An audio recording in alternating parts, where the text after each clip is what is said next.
बिल्कुल बोलेंगे, लेकिन भोजपुरी में बोले मार।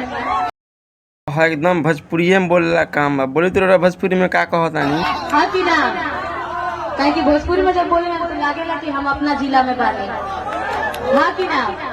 तो रउआ लोग के बहुत बहुत धन्यवाद बा, इतना कीमती समय दे के रउआ लोग आइल बनी, वो खाड़ होकर हमनी के प्रोग्राम देखा था सभी कलाकार के। टाइम जा रुको जरा सबर करो। कैसे शॉर्टकट में मारे तनी। देखिए आजकल प्यार मोहब्बत बड़ी होला। हाँ कि ना। यहाँ फरमाइश भइल बा कि रानी जी प्यार मोहब्बत में कुछ कही, तो अब हम बेवफाई पर कहे। प्यार मोहब्बत तो इतना होता है कि लड़का ऊखी में लड़की रहरी में बाप मुजी में घूमत रस, इतना ना प्यार हो गई। बताई रो का कहता है। काहे से कि जब प्यार होला ना तो बड़ा मजा आवेला, मजा आवेला, बस इतने मजा आवेला। जब प्यार होला तो बड़ी मजा आवेला, लेकिन उहे प्यार जब धोखा दे देला नु तो उससे बड़का बाउल चीज दुनिया में कुछ नहीं थे।